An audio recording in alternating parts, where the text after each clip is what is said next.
So let's talk about fisheries. So fisheries मतलब क्या है अभी? Rearing, catching, processing and selling the fish.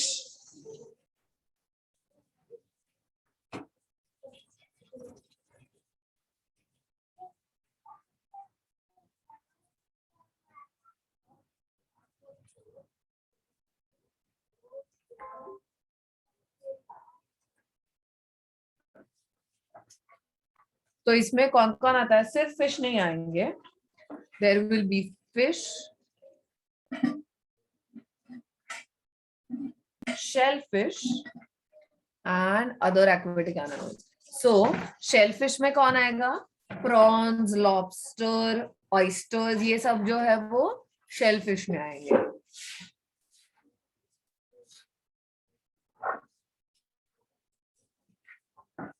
इस सबको this entire thing comes under fisheries. ठीक है? So इसमें क्रैब भी आएगा, प्रॉन्स भी आएगा, लॉबस्टर भी आएगा, ऑयस्टर्स भी आएंगे. Everything that is aquatic that people eat, उनको ग्रो करना और उनका प्रोसेसिंग करके आइदर एनिमल्स या एनिमल प्रोडक्ट्स सेल करना, ये सब फिशरीज में आता है. ठीक है? सो जो अब दो टाइप के फिश होते हैं, एक जो फ्रेश वाटर में रहते हैं और दूसरे मरीन वाटर में रहते हैं. ठीक है? तो फ्रेश वाटर फिश में कौन कौन आएगा? जो कॉमनली यूज होते हैं. फ्रेश वाटर में मेनली यूज होता है catla, rohu and common carp.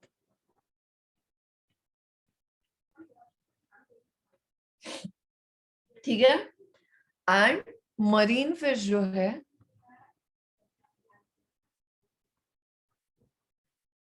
Hilsa, sardines, mackerel and pomfrets. ये commonly reared and commonly grown fish है, fresh water and marine water. ठीक है?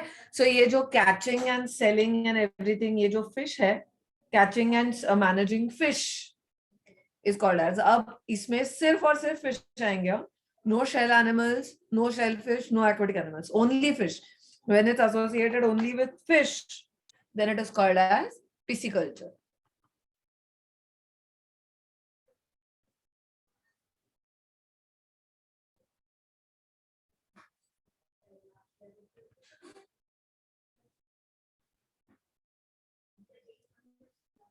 And management of fish.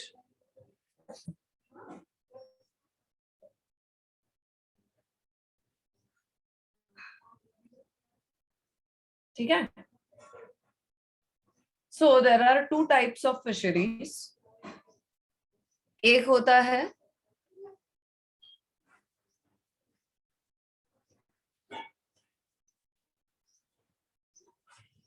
Culture fishery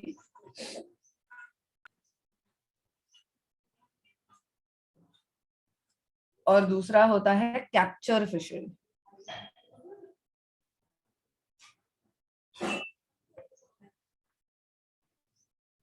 so culture fishery मतलब क्या है? फिश को टैंक्स या पॉन्ड्स में ग्रो करना.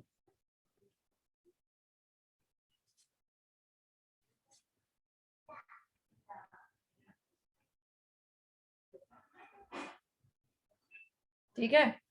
एंड कैप्चर फिशरी मतलब उनको डायरेक्टली जाके समुद्र में या नदी में जाके जो फिश पकड़ के लाते हैं ना, उसको कहते हैं कैप्चरिंग फिशरी. सो उनको रेज नहीं करना पड़ता, डायरेक्टली जहां पे रेस्ड फिश है वहां पे डायरेक्टली जाके लेके आओ खाली.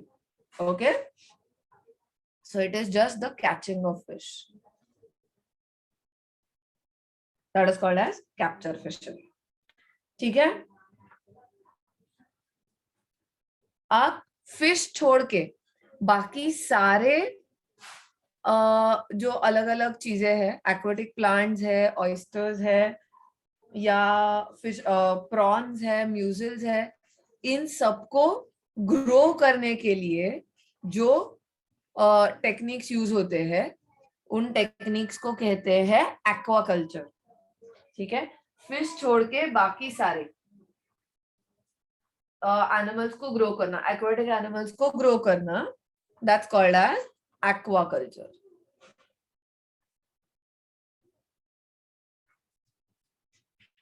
ठीक है। सो increase of yield in this overall fisheries was called as blue revolution. So हमने अब तक कौन कौन से देखे? ग्रीन रेवोल्यूशन देखा, सिल्वर रेवोल्यूशन देखा, व्हाइट रेवोल्यूशन देखा, and this is blue revolution. ठीक है, ओके। अब एफिशिएंटली, सो जनरली ये जो फिश होते हैं या एक्वाटिक एनिमल्स होते हैं उनका मेन यूज है फॉर ईटिंग पर्पसेस, ठीक है, they are used as a food. Okay, so अब अगर मैं एक टाइप के पॉन्ड में सिर्फ एक ही टाइप का फिश ग्रो कर रही हूँ, देन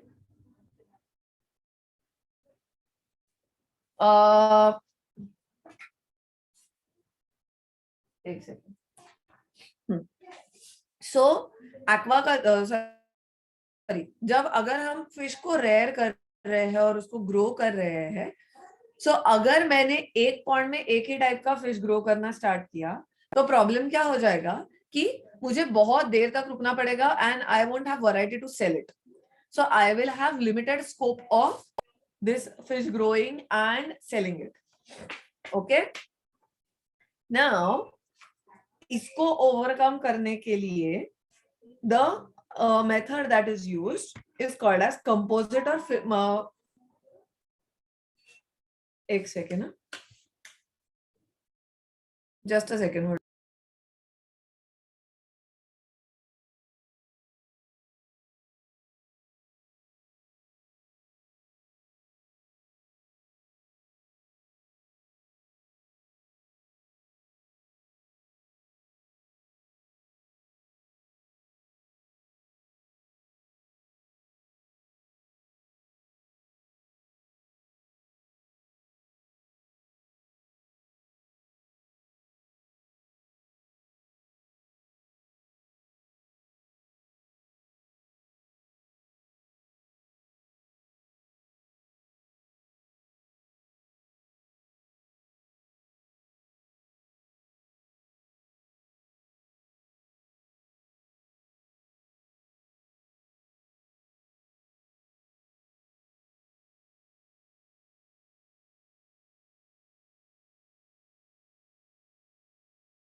Yes. So जो मेथड यूज होता है that's called as composite farming या मिक्स्ड फिश फार्मिंग।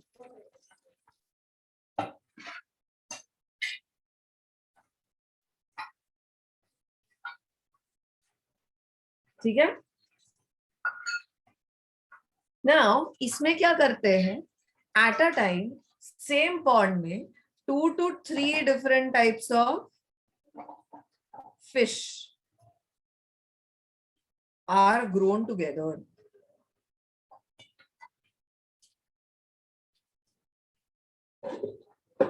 ठीक है, इसको कहते हैं कंपोजिट या मिक्स्ड फिश फार्मिंग। ओके, यहां तक समझ में आया है? Now let's talk about the cultivable species of different fish, freshwater fish and marine water fish.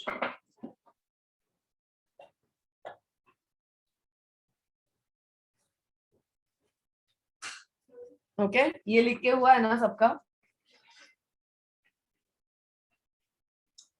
So let's talk about the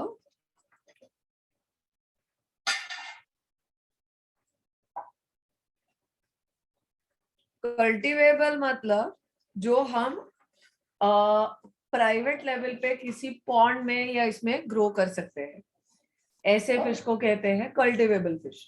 ठीक है, now let's talk about the fresh water fish. अब इसमें भी 2 टाइप के स्पीशीज है, indigenous and exotic.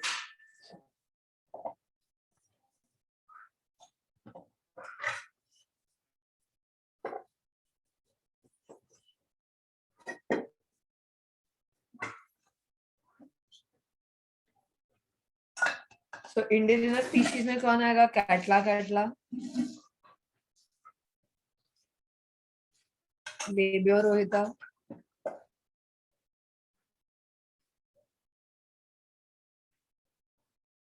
Labio कैलबसू,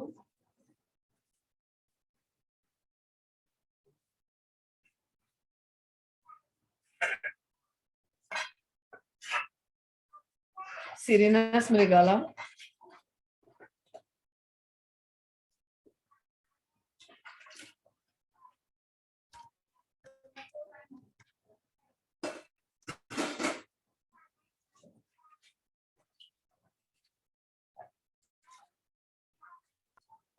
and Clarius batrachus.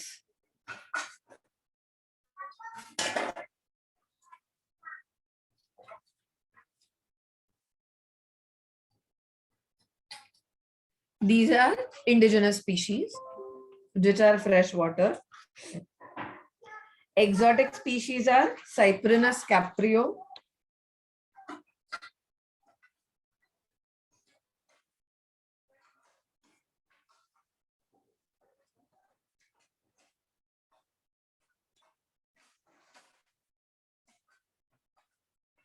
then there is Tenophyringdon idella.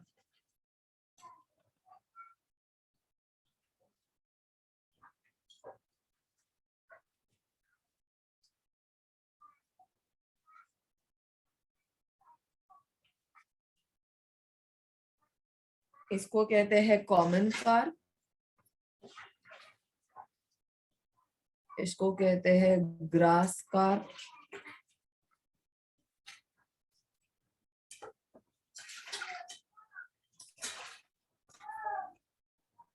and then there is hypophthalmic thighs,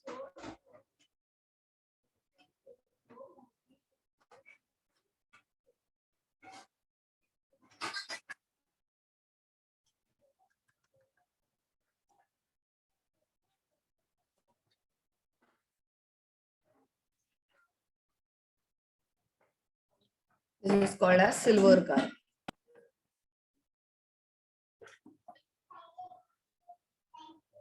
And marine fishes में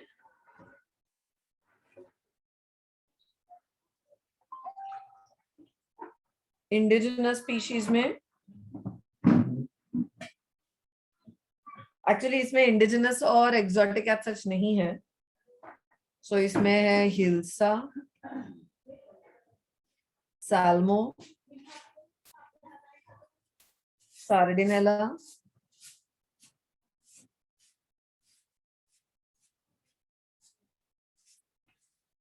हार्पोडॉन,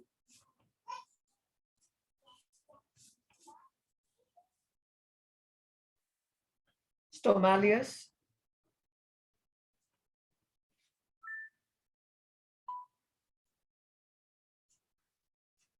and Rastralager.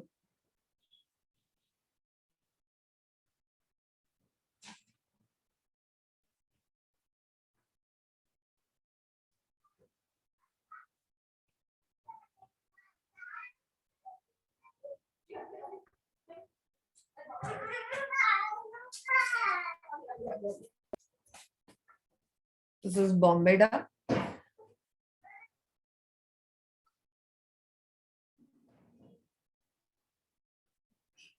Pomfret.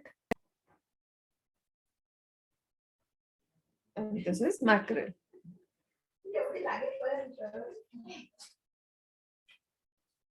ठीक है. अब generally जो मरीन फिश होते हैं they are rich in omega-3 fatty acid. omega-3 से HDL बनता है, high density lipids which are good for us, our body. ठीक है.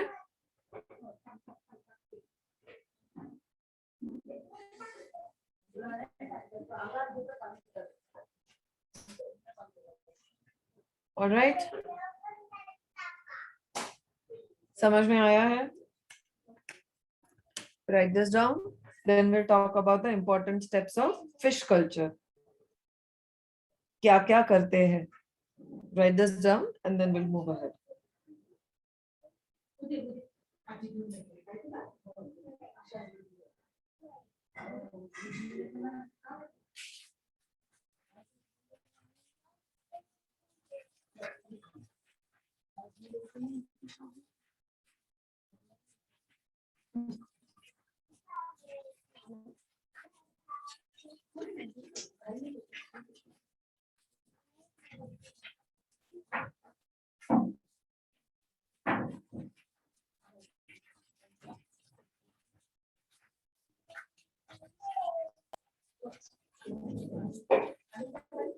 हो गया?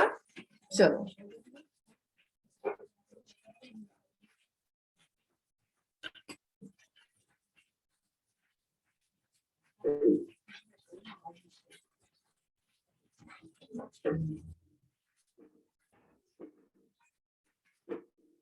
Done, ma'am. चलो. Now let's talk about the steps included involved in fish culture. Okay.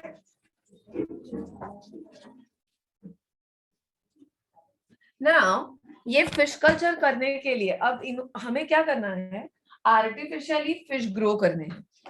तो artificially अगर फिश ग्रो करने हैं तो उसके लिए एक स्पेसिफिक प्रोसीजर. अब जैसे हमने एनिमल ब्रीडिंग में देखा था, सो हमने क्या किया था? Superior mails and superior females were selected and these males, superior males and females, these were then उनका ब्रीडिंग किया था. वैसे ही पिसिकल्चर में भी होने वाला है. ओके, सो क्या करेंगे? Pure breed.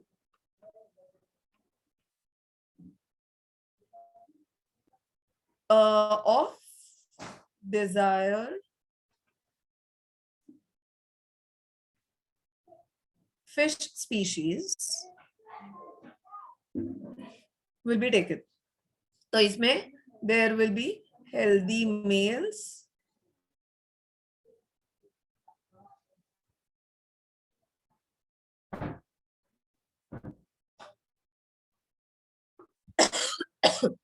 and healthy females. Superior fish है ये.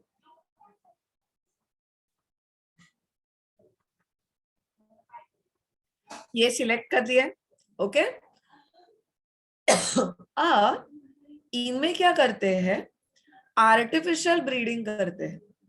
तो इसके लिए आर्टिफिशियल, अब एक चीज हम लोगों को याद रखनी है, फिश में फर्टिलाइजेशन होने वाला है एक्सटर्नल. तो यहाँ पे मोएड वेट कुछ नहीं होगा. ठीक है. सो यहाँ पे क्या करेंगे? There is a technique used called as हाइपोफाइजेशन.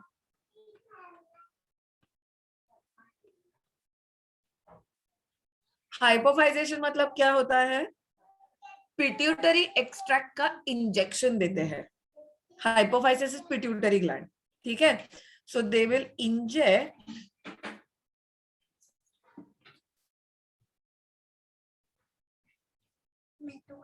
The pituitary extracts. इसमें मेनली होता है LH एंड FSH. या फिर सिंथेटिक हार्मोन देते हैं.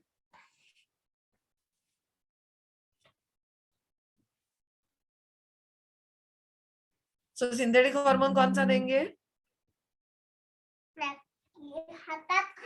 HCG.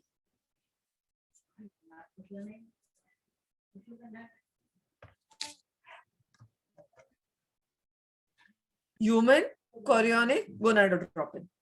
HCG will be given. इसकी वजह से क्या होता है? फीमेल्स जो है दोनों को देंगे, फीमेल्स को भी देंगे और मेल्स को भी देंगे. ठीक है. तो फीमेल्स में क्या होगा? स्पॉनिंग होगा. स्पॉनिंग मतलब एग प्रोडक्शन.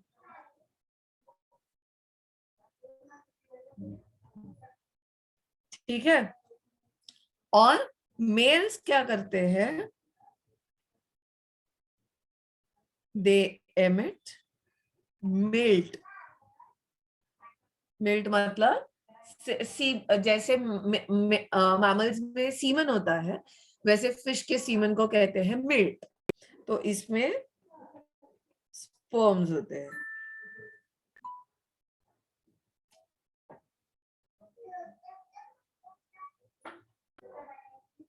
ठीक है, सो ये दोनों एक साथ रिलीज होने की वजह से क्या होगा,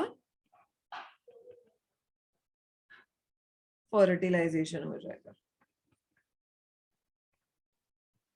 ठीक है, अब नेक्स्ट स्टेप में क्या करते हैं, तो ये फर्टिलाइज्ड एग्स जब बन जाते हैं, सो दीज फर्टिलाइज्ड एग्स, अब ये कहाँ बने हैं, बाहर ही बने हैं, एक्सटर्नल फर्टिलाइजेशन है, सो दिखाई दे रहे हैं बने हुए एग्स। सो दीज, सो ये सब जहां पे हुआ, इस पॉन्ड को कहते हैं ब्रीडिंग पॉन्ड। सो इस ब्रीडिंग पॉन्ड में ये सब हो गया। अब इस पॉन्ड में, ये pond, this is only for the breeding purpose, it's not for any other purpose. अब नेक्स्ट होता है hatchery.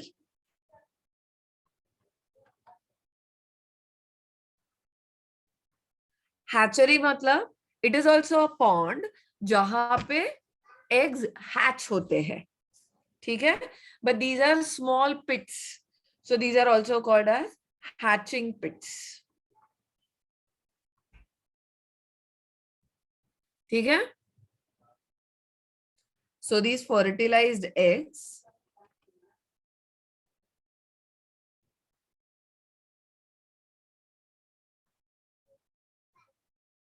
Are transferred here. Okay, यहाँ पे क्या होता है, दीज आर हैचिंग पिट्स, सो यहाँ पे द एग्स हैच और इससे बच्चे बाहर आते हैं। सो इनके जो बच्चे होते हैं उनको कहते हैं हैचलिंग्स या सैक फ्राई। ठीक है, तो छोटे छोटे फिश बाहर आ गए। ऑलराइट, अब दिस इज जुवेनाइल, ये अभी जुवेनाइल कंडीशन में है, इट कैन नॉट रिप्रोड्यूस। ठीक है, अब इन सैक फ्राई को ट्रांसफर करना है नर्सरी पॉन्ड्स में, ये लिख लो, then will talk about the next step.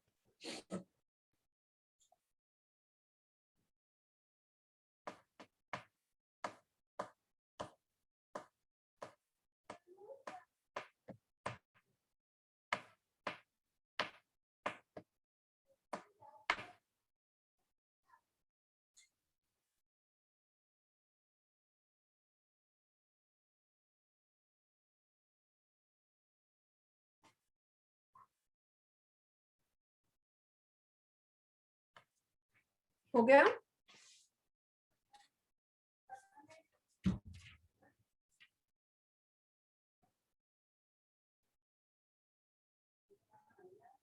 Done ma'am.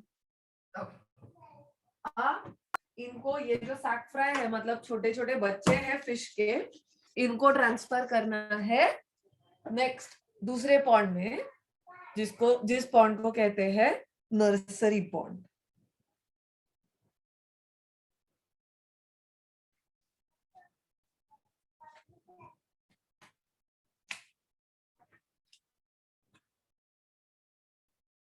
Okay, now third step is, इनको ट्रांसफर करेंगे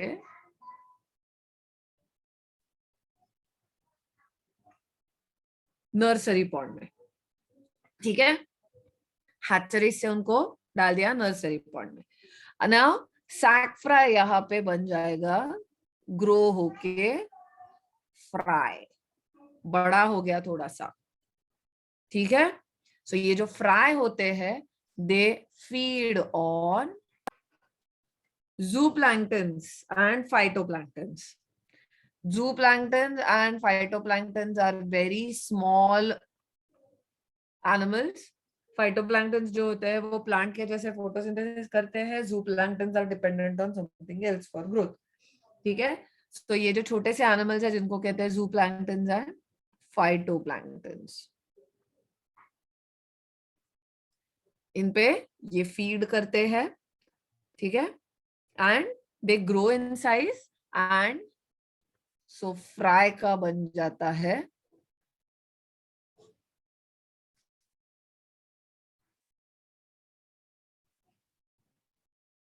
फिंगरलिंग्स। ठीक है, अब इन फिंगरलिंग्स को डालेंगे नेक्स्ट पॉन्ड में, जिसको कहते हैं रेयरिंग पॉन्ड या रेजिंग पॉन्ड।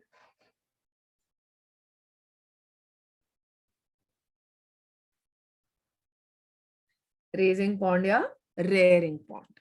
ठीक है, सो इन फिंगरलिंग्स को ट्रांसफर करते हैं इस रेयरिंग या रेजिंग पॉन्ड में। इस प्रोसेस को कहते हैं thinning. So this transfer of fingerlings into rearing ponds is called as thinning. ठीक है, so now these fingerlings, they grow on artificial and natural food,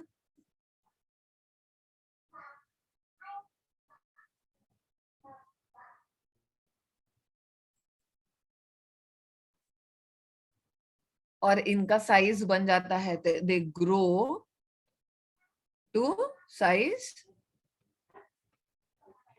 15 to 20 centimetres.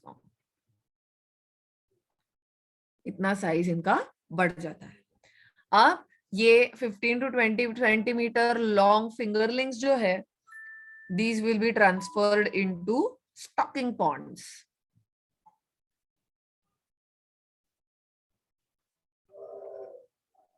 So ये 15 to 20 centimeters long fingerlings, they are transferred to stocking pond. ठीक है, so stocking pond में क्या होता है, these fingerlings, they grow into adults. ये adults में grow हो जाते हैं, and so these become of the size which can be eaten within 6 to 9 months. ठीक है, इनको बहुत सारा फूड देते हैं, अच्छे से केयर करते हैं, इनको प्रोटेक्ट करना पड़ता है डिसीजेस से, अलग अलग एजेंट्स से, अलग अलग प्रेडेटर्स से, सब कुछ।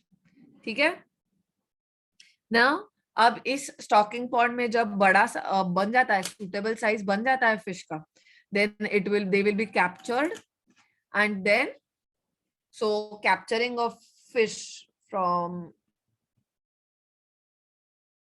stocking pond,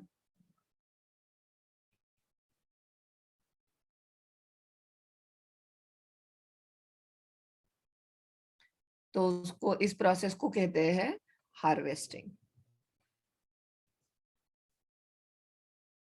इसको हम क्या कहेंगे, हार्वेस्टिंग। ठीक है, and then these will be sold off. Alright,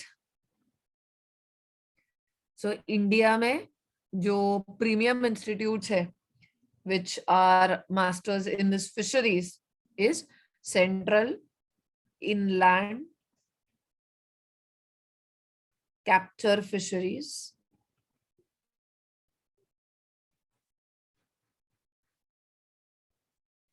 Research Institute,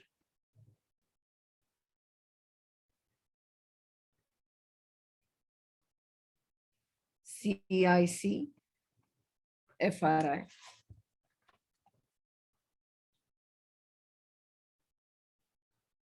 Okay, this is there in Barakpur, West Bengal.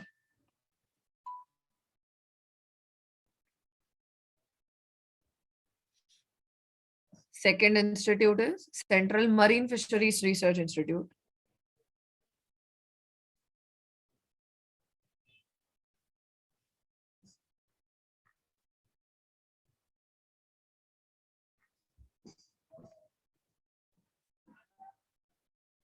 This is CMFRI. This is present in Kochi, Kerala. Then is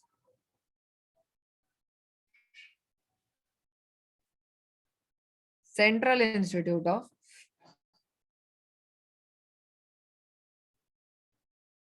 Freshwater Aquaculture.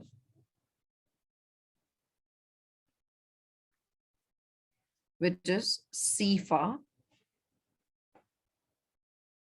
This is present in Bhubaneswar, Orissa.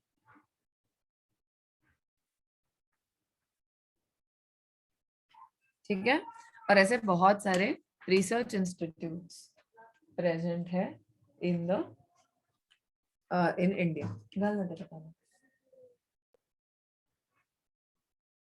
ठीक है, write this down, then we'll talk about the byproducts of fish industry.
Now let's talk about byproducts of fish industry.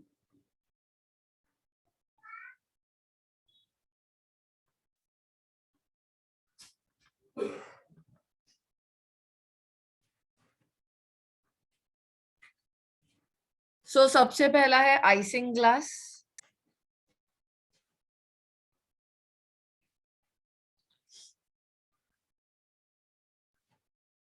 So icing glass, it's the collagen which is produced from the air bladder of certain fish. Okay, उनका जो air bladder होता है, ये air bladder एक type का collagen तैयार करता है. इस कोलाजन को कहते हैं आइसिंग ग्लास. ठीक है,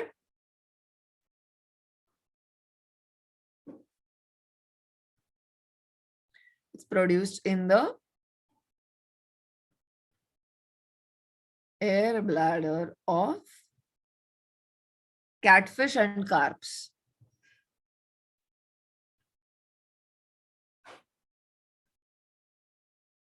ठीक है, best quality icing glass is produced in Russia and this is generally used for wine clarifying the wine.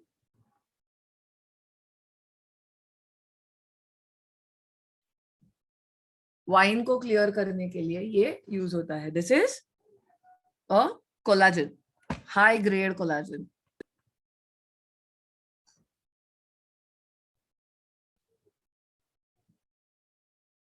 So this is isinglass. इस आइसिंग ग्लास पे बहुत बार क्वेश्चंस आते हैं. Then is fish oil. So it's obtained from salmon and herring. Okay, so there are two types of oils. One is called as dry oil और दूसरा है semi dry oil.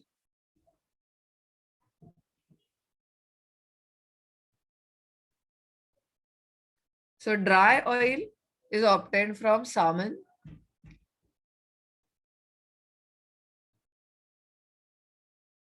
and herring, and semi-dry oil is obtained from carbs. Basically, this is the oil obtained from their livers. ठीक है, ये liver oil होता है and this contains vitamin A, D, E, C. बच्चों को cod liver oil देते हैं. So this is basically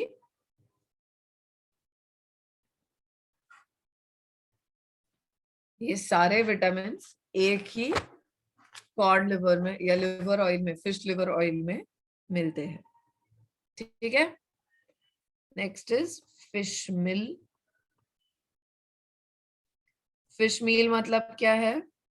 अब यहाँ पे फिश ऑयल निकालने के बाद जो वेस्ट रहता है, बचता है, उस वेस्ट से ये बनता है. सो कॉड इंडस्ट्री में इसको कहते हैं white fish meal.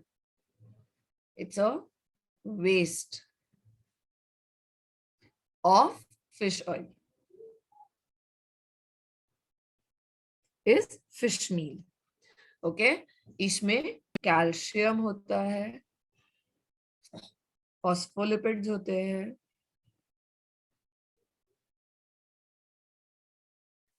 And iodine होता है. ठीक है, जो एनिमल्स जिनको रेयर करते हैं, ऐसे यंग एनिमल्स को ये जनरली देते हैं फिश मील. ठीक है, it acts as a nutritive diet.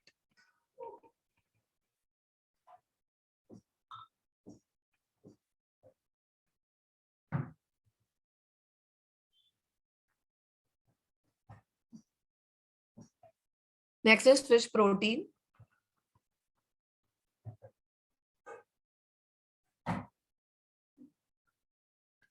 सो ये आइसक्रीम प्रिपेयर करने के लिए, फार्मास्यूटिकल्स में, पेंट्स में, वार्निशेस में, टेक्सटाइल्स में, पेपर और कॉस्मेटिक इंडस्ट्री में यूज होता है. It's a rich source of protein.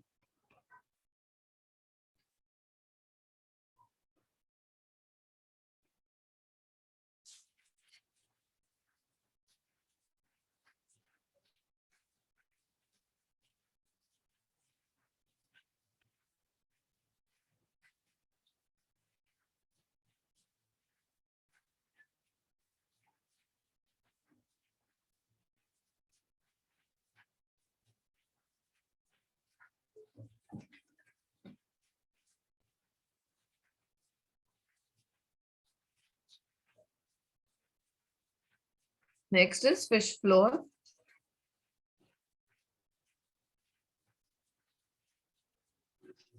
This is a very nutritive food. ठीक है, ये इन्फेंट्स को, बच्चों को एज अ सप्लीमेंट देते हैं. ठीक है,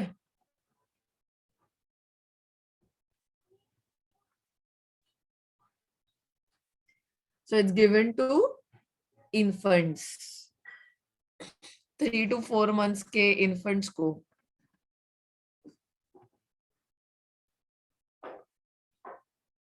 ये फिश फ्लोर देते हैं. ठीक है, इट ऑल्सो कंटेन्स DHA. सो बहुत सारे बेबी प्रोडक्ट्स में लिखते हैं इट कंटेन्स DHA. DHA मतलब डोकोजा हेक्सानोइक एसिड.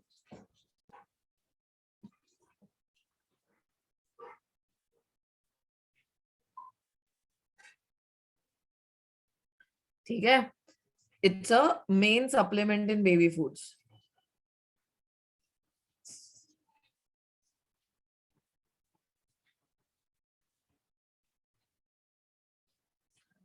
ठीक है, it's essential for brain functioning.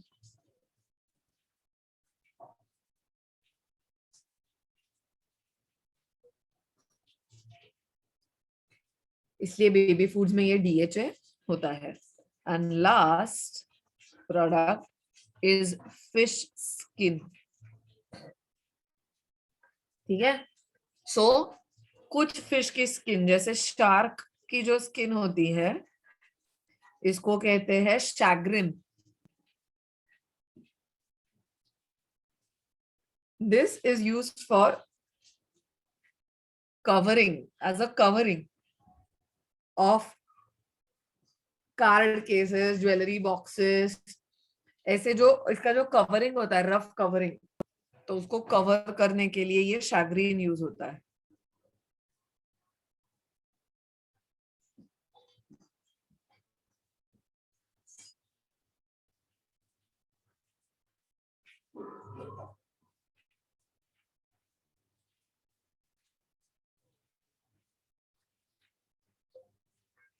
Okay. And कुछ फिश की स्किन जो है वो ड्राई करके, टैन करके, it is converted into leather. So skin of cod, salmon, ये क्या करते हैं? It is tan. टैन मतलब सन में सुखाते हैं, धूप में सुखाते हैं, and it is converted into leather. ठीक है, write it down. Then we are going to talk about the common diseases of carps. Actually दो ही diseases है.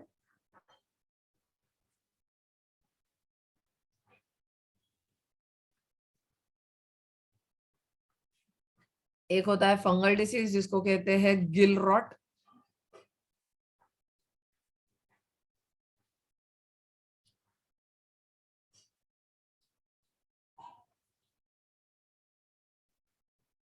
और दूसरा bacterial disease.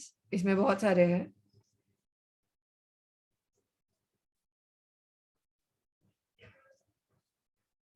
Fin rot,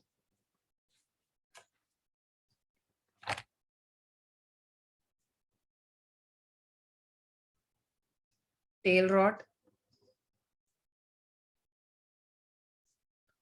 and dropsy. So इस ड्रॉपसी पे बहुत बार क्वेश्चंस आते हैं, तो ये याद रखो.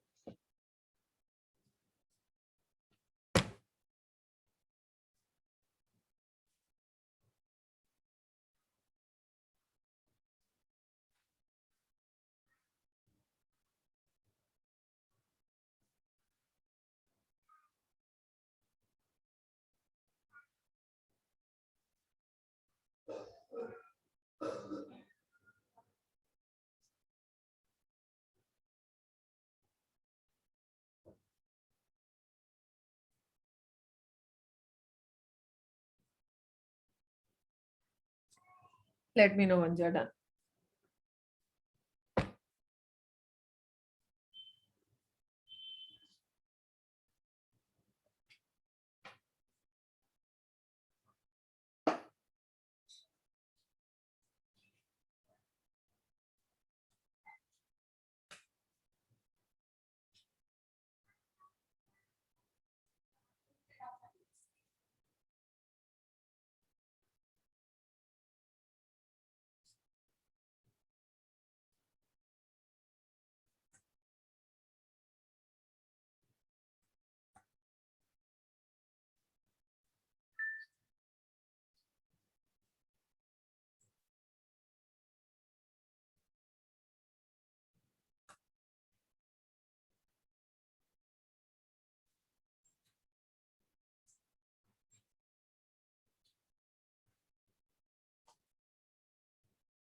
हो गया?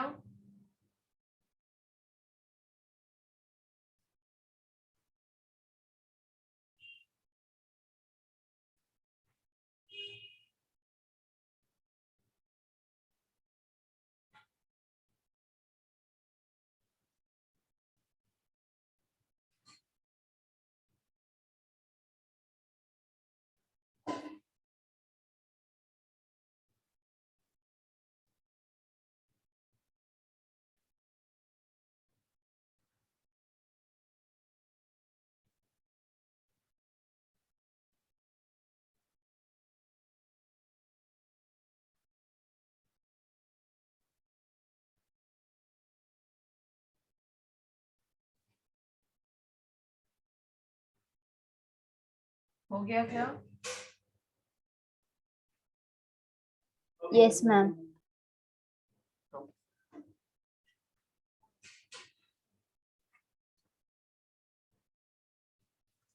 Now let's talk about, so this is about the fisheries. अब हम सेरिकल्चर के बारे में बात करने वाले हैं. अब एक चीज सिर्फ ऐसी है कि this sericulture part is not included in NCERT.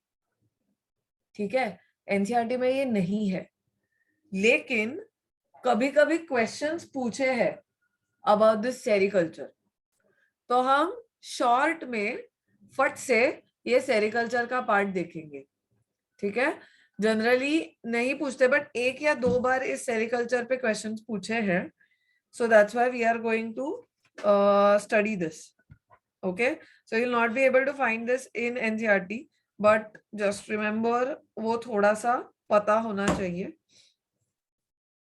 So let's talk about.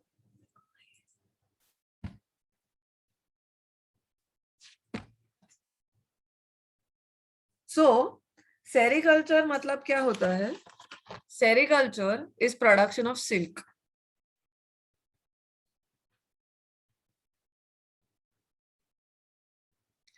ठीक है, लेकिन कैसे करना है production of silk? From silkworm.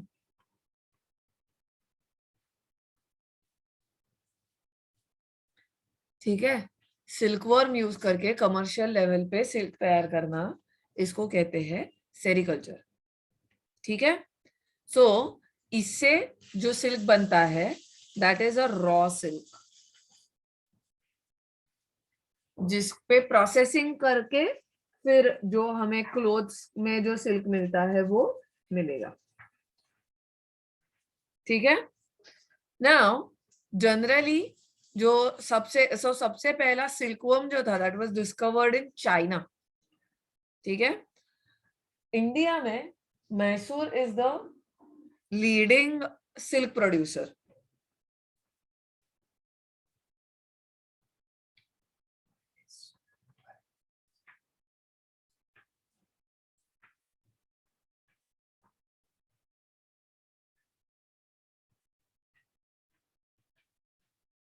ठीक है, अब बहुत सारे अलग अलग टाइप के सिल्क वर्म्स हैं, उसमें से सबसे कॉमनली जो यूज होता है दैट्स मलबेरी सिल्क वर्म,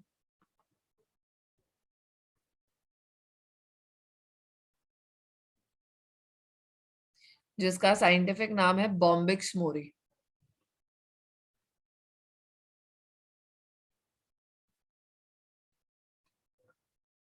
ठीक है, अब इसको मलबेरी सिल्क वर्म क्यों कहते हैं?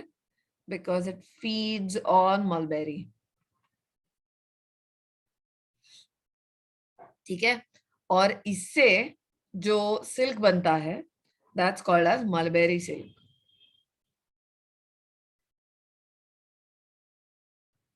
This is most common and best quality silk.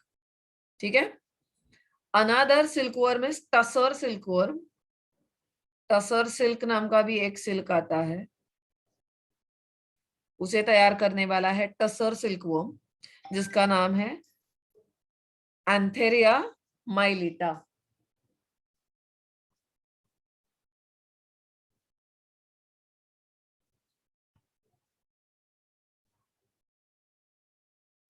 ठीक है, दिस फीड्स ऑन असन या अर्जुन.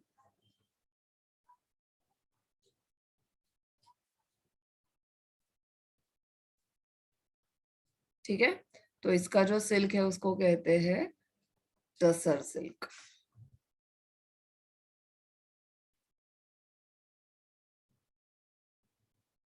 ठीक है,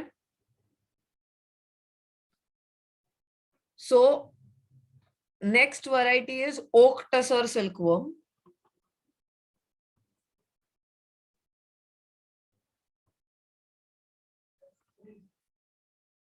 जिसको कहते हैं एंथ्रिया प्रोएली.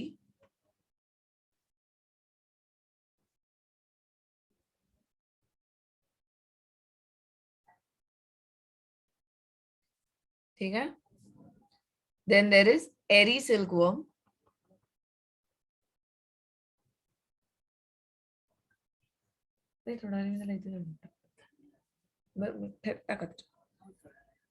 ओके, जिसका नाम है अटैकस रेसिनी.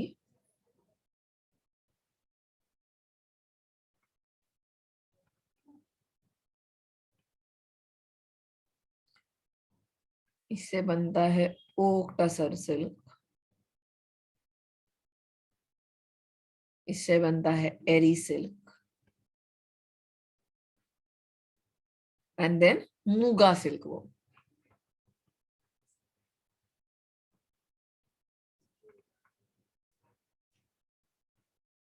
एंथ्रिया असामा.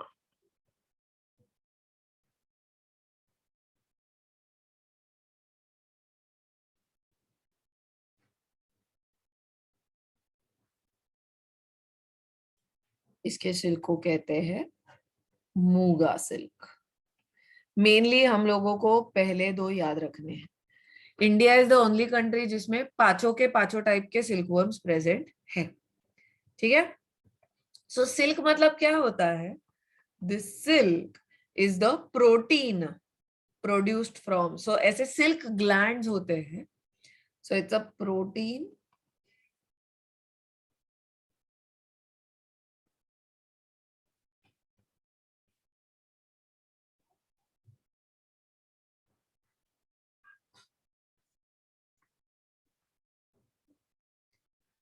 Silk glands of silkworm. ठीक है. सो ये सिल्क ग्लैंड्स क्या है? These are modified salivary glands.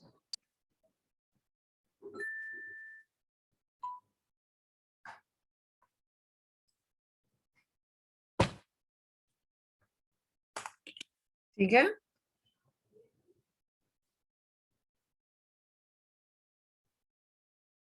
So let's talk about the life history of this silkworm. ये लिख लो नेक्स्ट स्लाइड पे. I'll write the life history of the silkworm.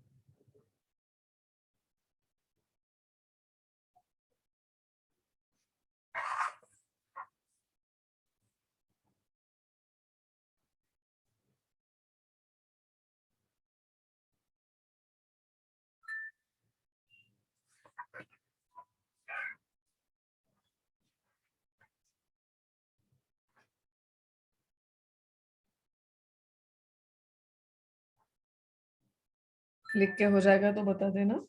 Then I'll tell you about the life history of a silkworm.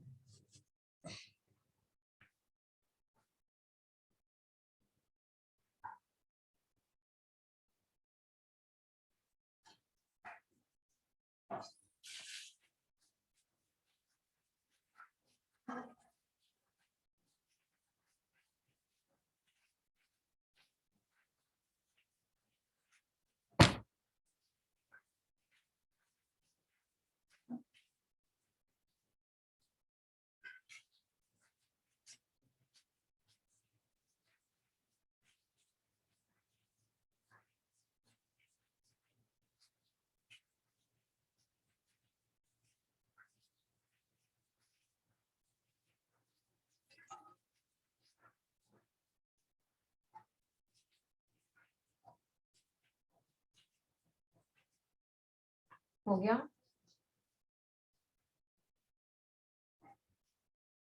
Yes, ma'am.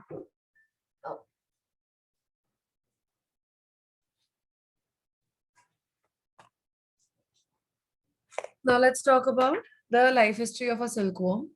अब basically ये silkworm जो है वो grow होके बनने वाला है मॉथ, सिल्क मॉथ. ठीक है. So adults are silk moths.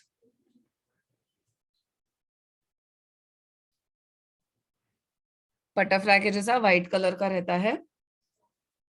सो इसका 5 सेंटीमीटर लेंथ होता है. So this female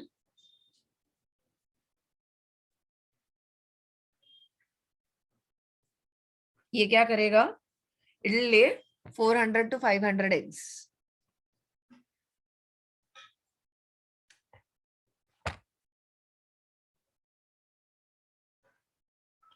okay.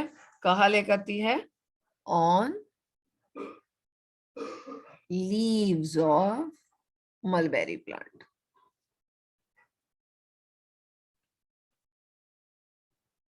ठीक है, ये इस पे एग्स ले करेगी, फिर क्या होगा? हैचिंग. These eggs hatch. ठीक है, आफ्टर 10 days. ठीक है, इससे बाहर निकलता है लार्वा. ये लार्वा है कैटरपिलर.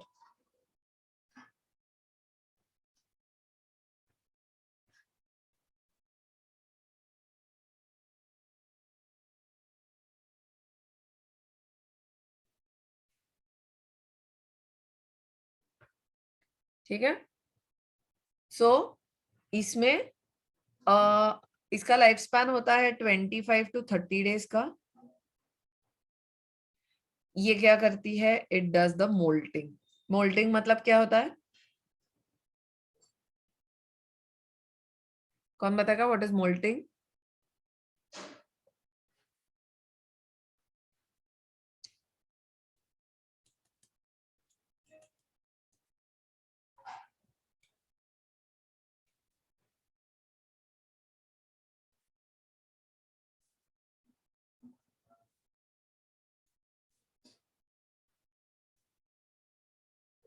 कौन बताएगा मोल्टिंग क्या होता है?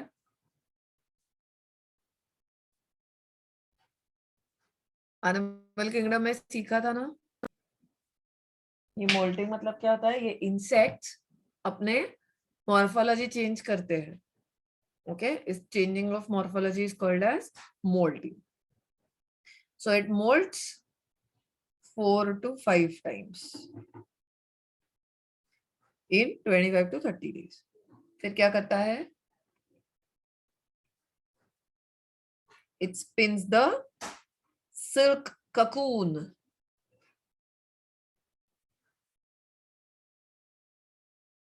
अपने आजू बाजू में ये पूरा एक सिल्क के पूरे धागे का, so basically it's a protein thread. तो ये अपने आजू बाजू में कवरिंग बना देती है. इस कवरिंग को कहते हैं cocoon. So it will form this cocoon. ठीक है, इसके जो सलाइवरी ग्लैंड्स होते हैं they will be converted into silk glands and then it is going to start covering itself in a thread. ठीक है, ये जो थ्रेड होता है ये कितना थ्रेड बनाती है? It takes 1200 to 1000 to 1200 meters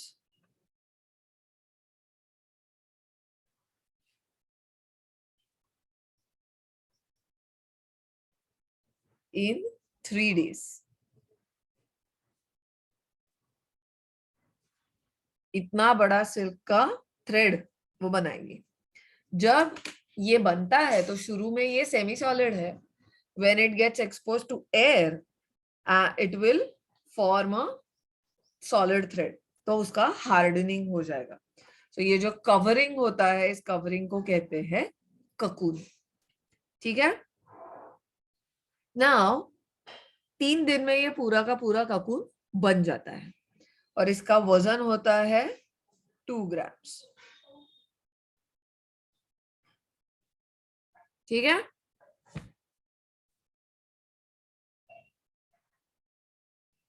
सो अब ये जो लार्वा है ना, इसका मोल्टिंग होने के बाद इसको कहते हैं प्यूपा. जो इस ककून में है इसको कहेंगे pupa. This pupa grows in size. फिर उसको कहते हैं imago. This is still inside the cocoon.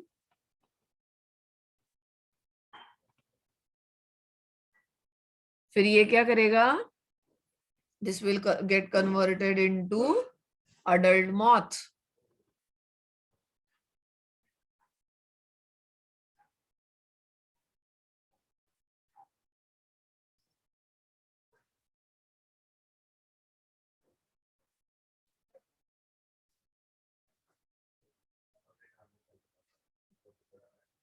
ठीक है, and then this breaks the cocoon and comes out.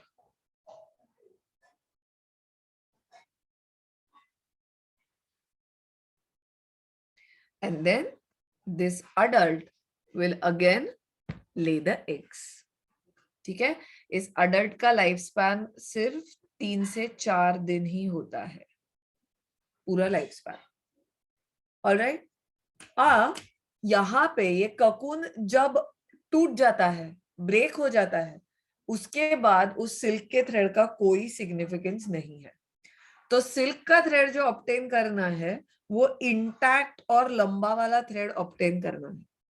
इसलिए ड्यूरिंग सेरिकल्चर ये अडल्ट मॉथ ककून से बाहर आने से पहले ही ये ककून ही यूज करते हैं for the production of the silk. ठीक है, तो क्या करेंगे, these cocoons they are cooked in hot water. अब ये हॉट वाटर में डाल के बॉईल करने की वजह से क्या करते हैं, इसको कहते हैं स्टिफलिंग. इस प्रोसेस को कहते हैं स्टिफलिंग. सो स्टिफलिंग की वजह से क्या होगा, सिल्क का फाइबर पूरा अनवाइंड हो जाएगा.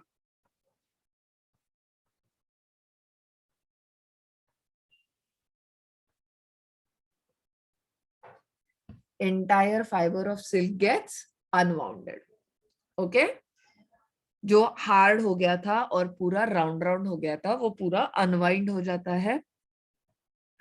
एंड फिर क्या करेंगे, इस सिल्क के थ्रेड को कलेक्ट करेंगे. रिमूविंग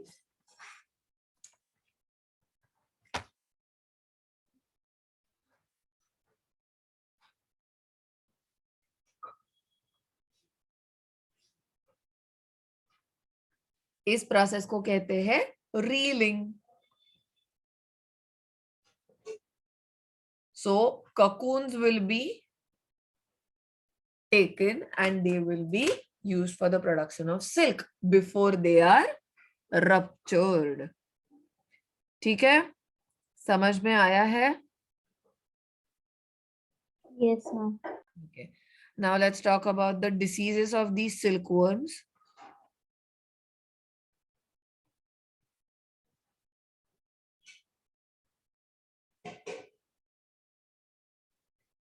एक है pebrine. This is a protozoal disease caused by a protozoan called as Nosema bombycis.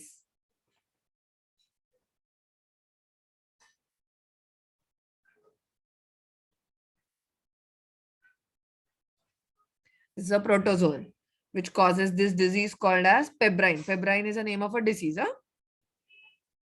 Second disease is maggot disease. It's caused by Tricholiga. It's a fly.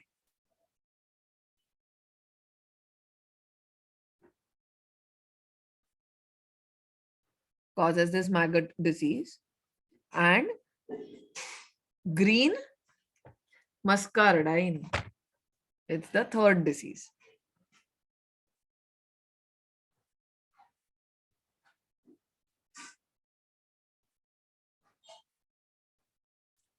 This is a fungal disease.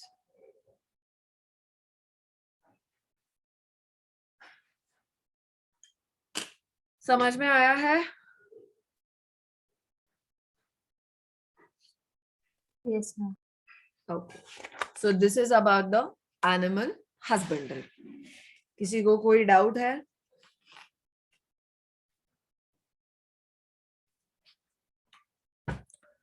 Anybody has any doubt in animal husbandry?